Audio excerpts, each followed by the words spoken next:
Hey,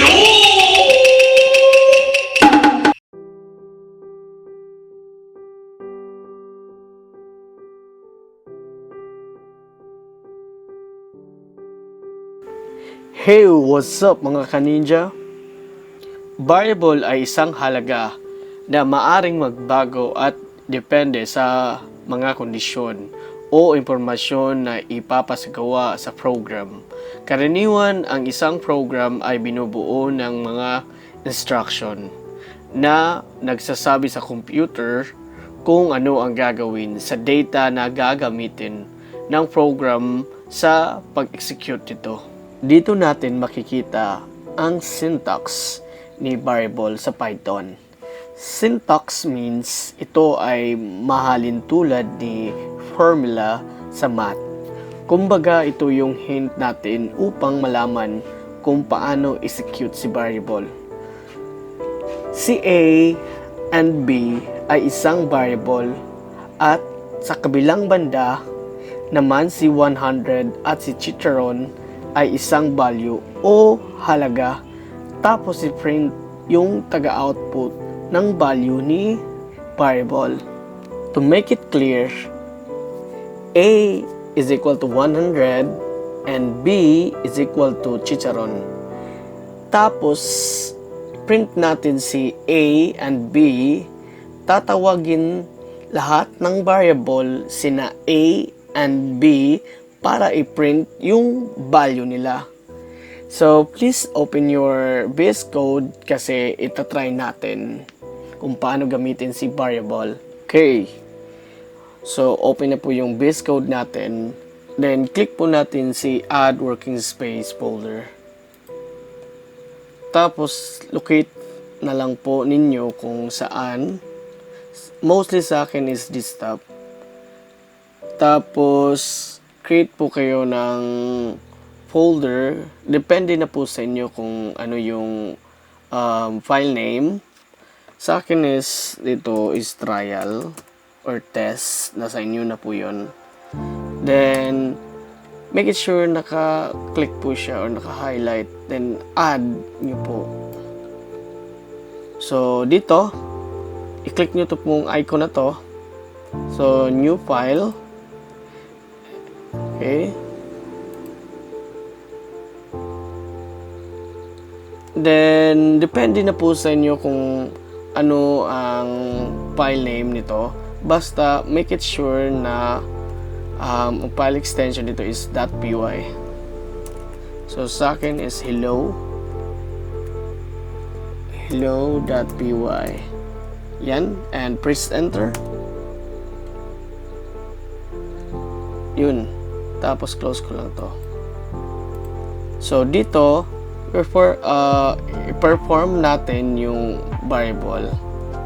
So lagay ako ng A, tapos equal is 100. Yan. Tapos si B is equal to Pinoy Ninja Coder. Yan. Tapos i-print natin. So, under ni print, i-call natin kung ano yung meron ni A, which is ang value niya is 100. Tapos, the same way, the B, print, and inside is B. Tapos, make it sure na na-save mo. Ito yung sign na merong circle at meron din ditong sign na. So, please Control S or save. Then, click nyo po itong icon na to, which is for debugging. Then, depende na po sa inyo. Kasi pwede rin i-shortcut, which is F5. Then, or click this button. Then, run. Tapos, select nyo po itong interpreter na to, which is Python file. Then, wait na lang po. Currently running na po. Yan. Waiting na lang po tayo. So, yun. Nag-run na po siya. Execute. So si A, which is 100, then si B, which is Pinoy Ninja Coder. Next na gagawin natin is gagamit tayo ng plus sign in order to add another variable. So here we're going to use variable which is x equal to Pinoy Ninja Coder, please. Then print, i-call natin yung variable na x. Yan. Tapos lagay po tayo dito ng plus sign at kung ano yung i-add natin. So here, subscribe. Yan. Then don't forget to save. Tapos click nyo po ito. Then run debug. At then click din ito. Then wait for running.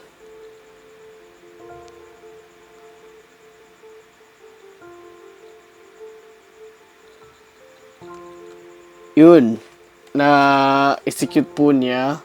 Pinoy Ninja Coder, please subscribe. Ang next na gagawin natin is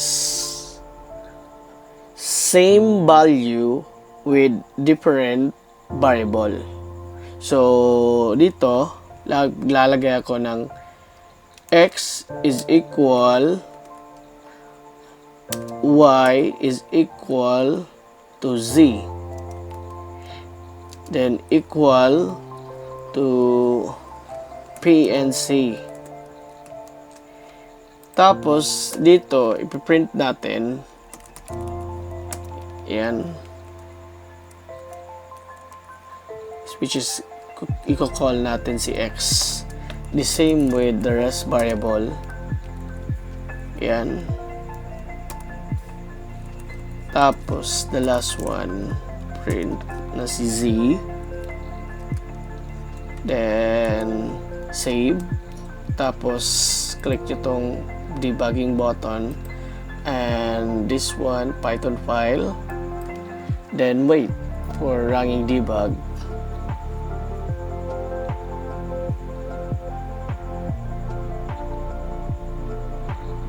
At yun, lumabas po yung PNC, which is same value with different variable. So next na gagawin natin is parang baliktad sa same value with different variable. Ito, which is multiple value. So gagawin natin ito is x, then comma, then y, and comma, then z, then comma, is equal to p, then comma, space, n, then space, oops, comma, and c. Then let's call, type tayo ng print, then lagay din natin dito yung variable natin, the same, tapos y, then z, then save. Tapos click po natin ang debugging button and ito. Then wait na lang po tayo sa debugging process.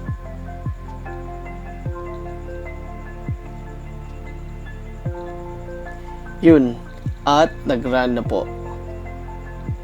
I hope that you learned something. Ako nga pala si Wayne Aidan Obeso, a Python developer and at the same time IT instructor of some university dito sa Pinas. And thank you so much sa panonood ngayon. And please don't forget to like and share, subscribe, pakihit na rin ang bell icon for future update. God bless po sa inyong lahat.